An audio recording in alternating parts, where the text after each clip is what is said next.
do Maple Leaf Gardens, em Toronto, no Canadá, Jimmy Swaggart apresenta sua vibrante mensagem, O que aconteceu da cruz ao trono. Glória a Deus. Aleluia. Aleluia. Aleluia, aleluia. Louvado o nome de Jesus. Obrigado, músicos, cantores. Os que trouxeram a Bíblia, abram, por favor, no livro de Atos, capítulo 1. No livro de Atos, capítulo 1, começando no versículo 2. Lucas escreveu estas palavras e diz: até o dia em que, depois de haver dado o mandamento por intermédio do Espírito Santo aos apóstolos que escolhera, foi elevado às alturas.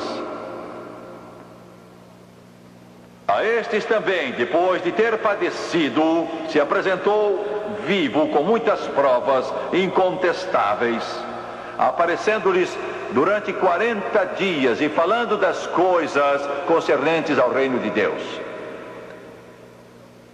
E comendo com eles, determinou-lhes que não se ausentassem de Jerusalém, mas esperassem a promessa do Pai, a qual disse ele: de mim ouvistes, porque João batizou com água, mas vós sereis batizados com o Espírito Santo não muito depois destes dias. Eu quero falar sobre um tema muito palpitante: o que aconteceu da cruz até o trono.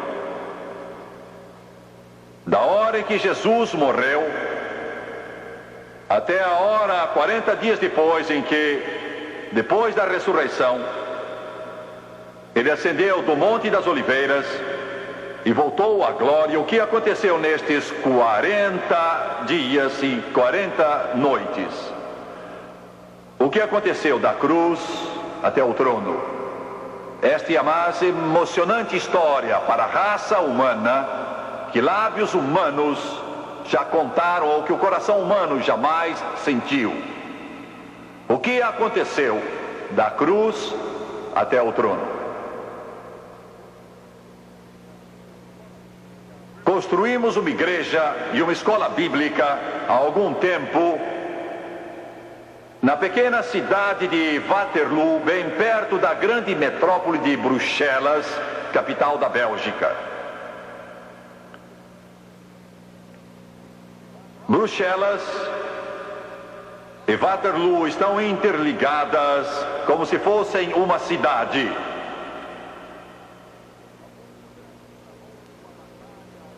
Há muitos anos travou-se uma batalha em Waterloo que veio a mudar o curso da história.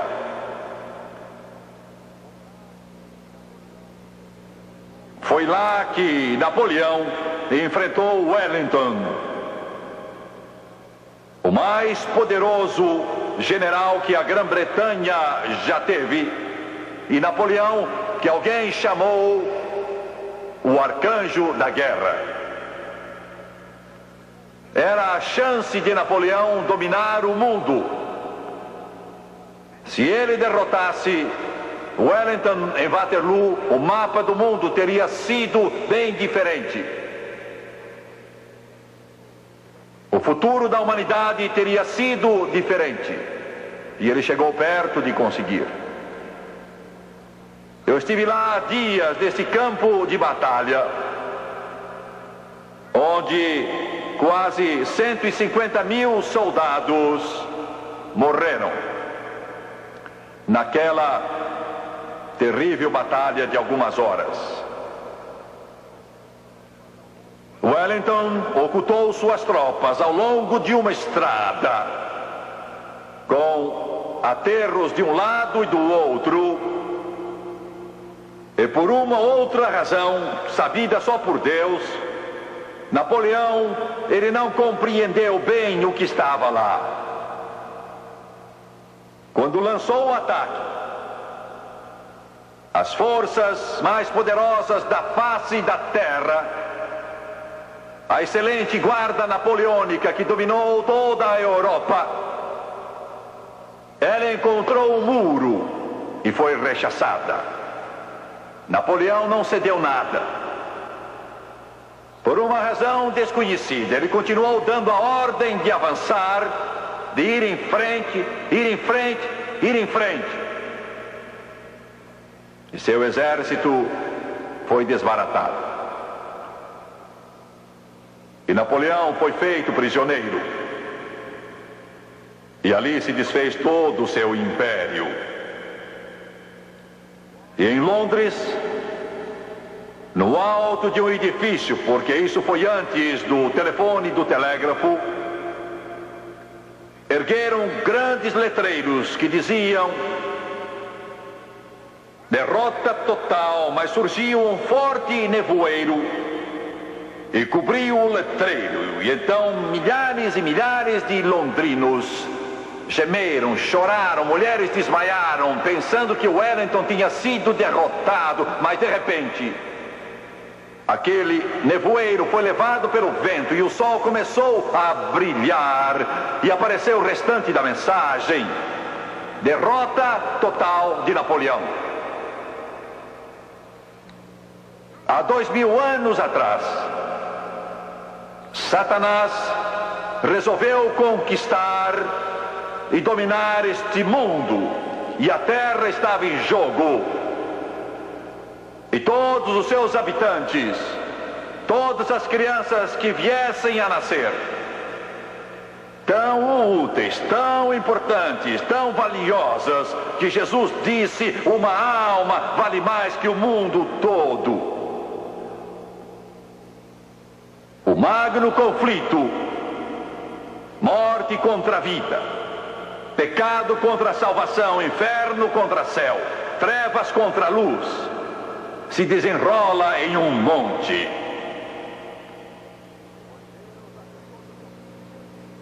Pois Deus, na pessoa do seu Filho Jesus Cristo, ofereceria a sua vida, o Filho de Deus encarnado, Deus manifesto em carne, Emanuel, Deus conosco, pois Jesus é Deus.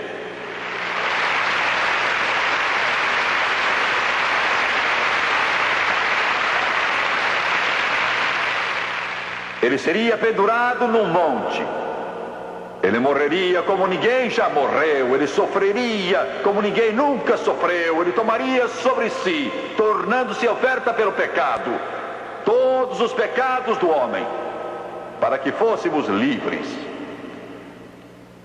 Alguma coisa num criminoso, alguma coisa num assassino, alguma coisa em alguém que é condenado à morte e de repente a pena é suspensa.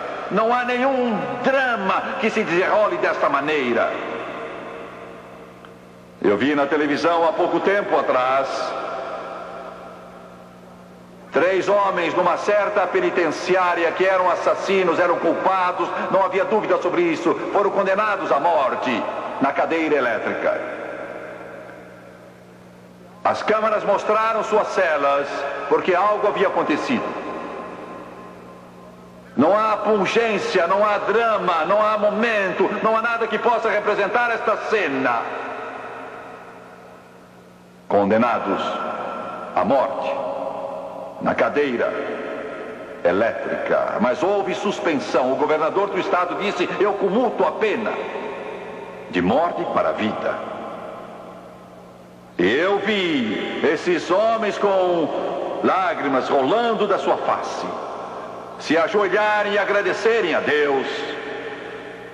Eu nunca os tinha visto em minha vida, não sabia quem eram, mas eu chorei com eles, alegrei-me com eles, chorei com eles.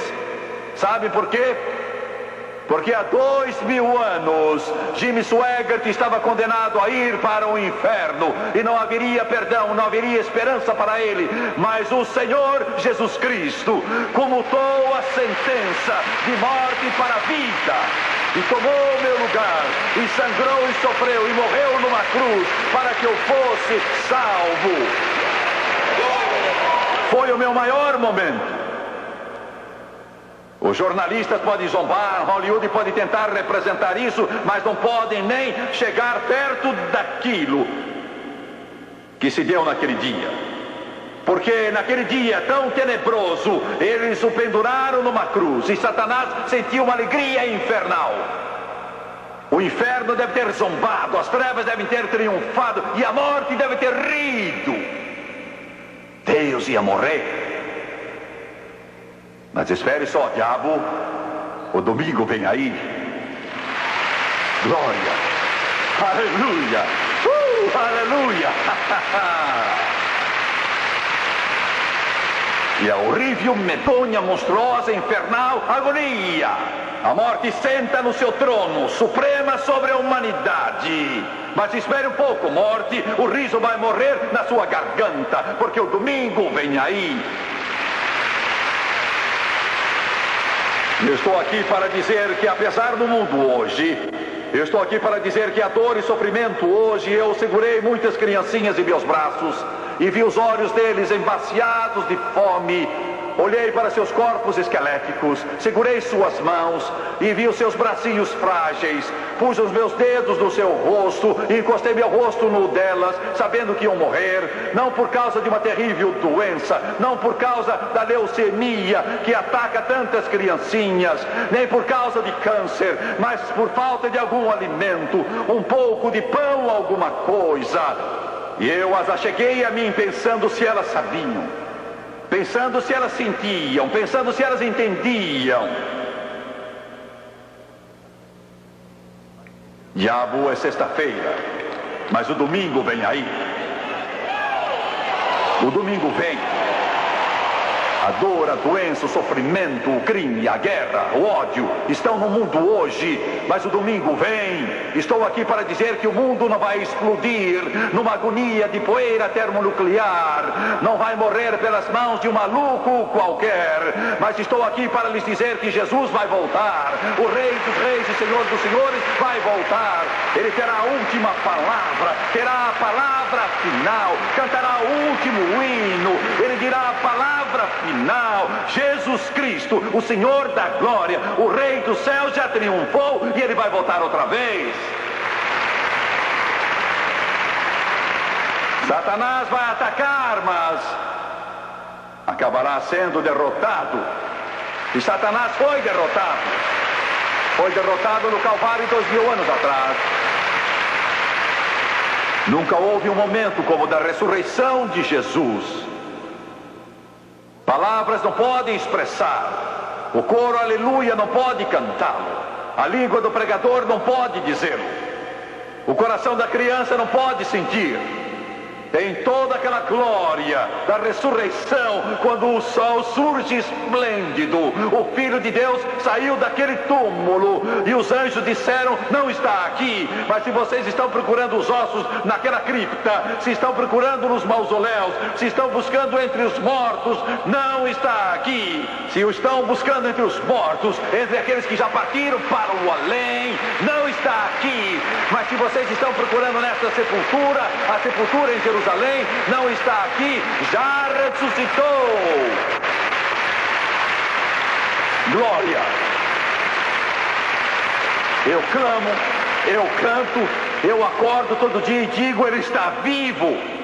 Sou um fanático. Vocês estão vendo um fanático de verdade, genuíno, de corpo inteiro, fanático.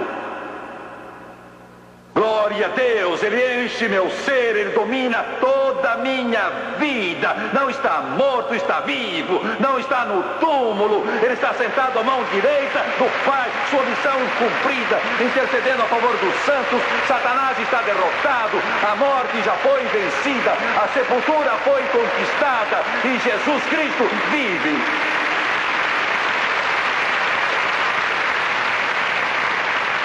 Seu pobre jornalista, seu pobre representante da imprensa,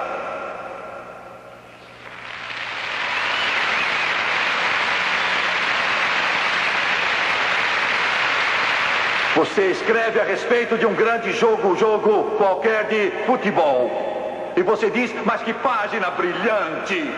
Você escreve sobre um acontecimento notável e pensa, veja só que coisa maravilhosa. E escreve a respeito de um desses filmes de Hollywood e pensa que escreveu uma grande coisa. Porque você não escreve sobre o maior fato que jamais aconteceu, que Jesus vive, Ele vive, Jesus Cristo vive hoje. Louvado seja Deus, está vivo, está vivo, está vivo, está vivo.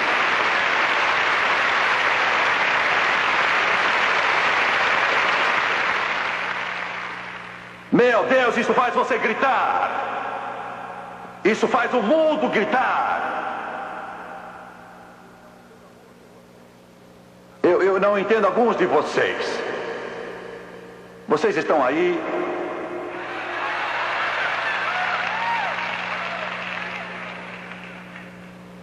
Eu tenho pena de vocês. Por isso que ele disse que a trombeta vai soar 2 vezes quando ele vier. Vai tocar a 2ª vez para acordar alguns de vocês.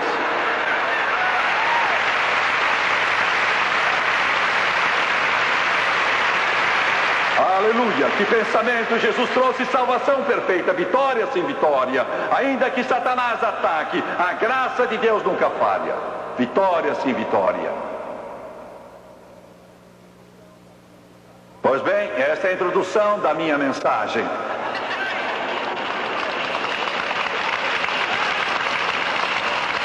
O que Jesus fez, o que aconteceu da cruz até o trono. O que aconteceu da cruz até o trono. 40 dias e 40 noites, ele andou na terra. Foi visto. A primeira coisa que nos deu foi salvação. Naquele dia memorável, registrado em São João, capítulo 1, quando João Batista estava batizando no Rio Jordão, esta foi outra cena vinda lá da eternidade. Eu posso ver João Batista batizando em nome de Deus os que vinham para servir a Deus, arrependidos. Deve ter sido uma multidão esse dia. E de repente, uma coisa elétrica corre e enche o ar. Pode-se sentir. O Batista deve ter parado um pouco de batizar. E de repente ele vê Jesus. Que momento deve ter sido? Ele tinha estado nesse deserto desde que era criança, orando e esperando por esse momento. Foi eletrizante, foi estupendo, foi cativante, foi cintilante, foi tão grandioso que nem se consegue descrever. E ele disse, eis. E quando ele disse, eis, todo mundo virou e olhou. O Cordeiro de Deus, que tira o pecado do mundo. Você entende o que João está dizendo? Você entende mesmo o que João está dizendo? Entende o que João disse naquele dia? Eu sendo gentio, você sendo gentio, nós não entendemos como deveríamos entender. Mas João era judeu e sendo judeu, ele sabia o que estava falando. Quando disse, eis o Cordeiro de Deus que tira o pecado do mundo. Quero que você note 2 coisas. Primeira, ele usou a palavra pecado, não disse pecados no plural, e sim pecado singular. Tira o pecado. O homossexual não tem de ficar preso. O alcoólatra não tem de ficar preso. Aleluia! Glória a Deus! O drogado não tem que ficar preso. O pecador agora é livre. Jesus tira o pecado do mundo. Porque por 1600 anos, desde a lei de Moisés, tinham sacrificado milhares e milhares e milhares de cordeirinhos. Dizem que provavelmente o povo judeu sacrificou 2 bilhões de cordeiros durante todos estes anos. Pense nisso. não 2 milhões, mas 2 bilhões, guardavam um cordeiro para o dia da expiação 2 semanas. Então o examinavam bem, para ver que não fosse doente, que tivesse saúde perfeita, sem mancha nem ruga, quando era morto. Eles cortavam no torso e abriam a carne para ver se não havia defeito nenhum na carne. Porque ele era o tipo do cordeiro vindouro, tinha que ser perfeito. E eles então ofereciam dia após dia, dia após dia após dia. Mas Paulo testificou na carta aos Hebreus, do capítulo 10, versículo 4, que o sangue de touros e bodes não podia tirar o pecado. Tudo que fazia era cobrir, só cobria o pecado. Os pecados do povo eram só cobertos e afastados, mas continuavam lá, cobertos, só afastados. Os pecados estavam lá, cada vez mais e mais numerosos. Um monte que parecia atingir a eternidade, sempre mais alto. Os meus e os seus pecados, os pecados de todos que já viveram. Todos esses touros, bodes e cabras e pombras eram centenas de bilhões que não podiam tirar o pecado, só podiam afastá-lo. Quando João disse: eis o Cordeiro de Deus que tira o pecado do mundo, ele sabia o que estava dizendo. Aleluia! Ele dizia: este agora, o Cordeiro de Deus, não só vai cobrir o seu pecado, ele não vai somente afastá-lo, ele não vai só pôr uma cobertura nele, mas ele vai tirar o pecado, de modo que não haja mais pecado. Livre, livre, livre, livre, livre, afinal. Você entende isso? Você entende isso? Quando Jesus ressuscitou, a primeira pessoa que o viu, você sabe quem é que foi? Foi uma mulher. Aleluia. O que está dizendo Swaggart? Digo que Jesus Cristo libertou a mulher. Digo que Jesus Cristo libertou a mulher. Digo que a mulher hoje goza liberdade. Glória. O primeiro não foi Pedro, Tiago, não foi João, não foi Tomé, não foi André. Foi a Madalena, Maria. Aleluia! Glória! Senhoras, como se sentem? Senhoras, não foi uma honra? Ele saiu fora do túmulo, poderia ter tido um séquito da hóstia angelical para servi-lo, poderia ter os apóstolos em fila, mas teve ali a mulher de quem tinha expulso 7 demônios para saudá-lo primeiro.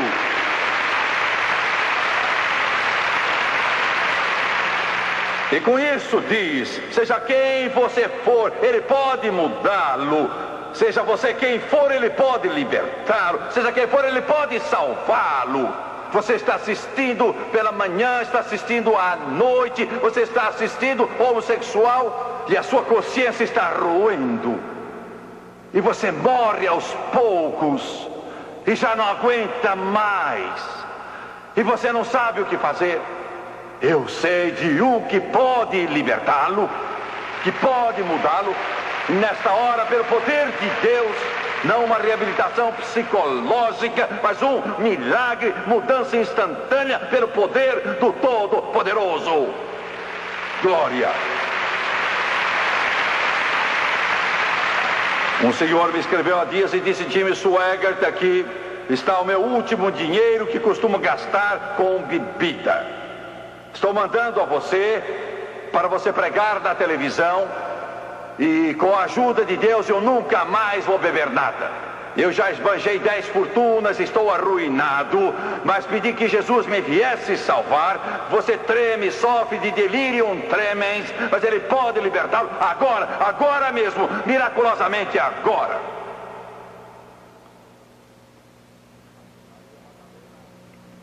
E Maria Madalena pensou que fosse o jardineiro, mas ele a chamou pelo nome Maria. Você não acha isso nas diferentes traduções? Porque eu acho que os tradutores da Bíblia hesitaram um pouco em fazer essa tradução. Diz assim: Jesus disse a Maria: não me toques, eu ainda não ascendi ao Pai. Mas original, a língua em que foi escrito,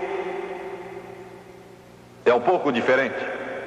O que aconteceu foi que Maria agarrou suas pernas e não o quis largar.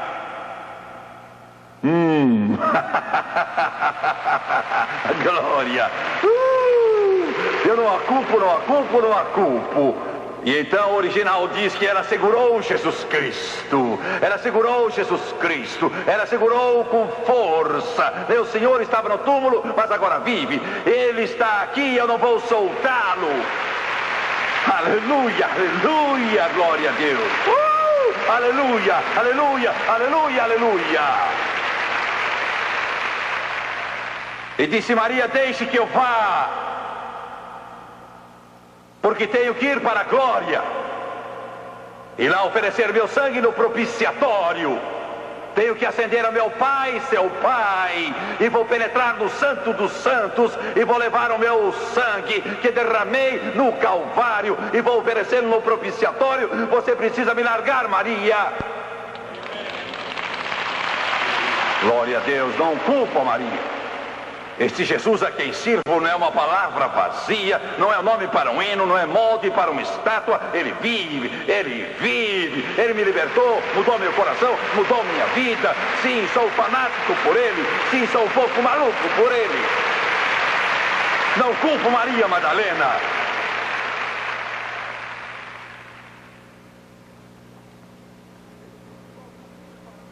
Ele disse: vou subir para meu Pai. E foi quando ele ofereceu o sangue no propiciatório. Quero falar sobre o propiciatório.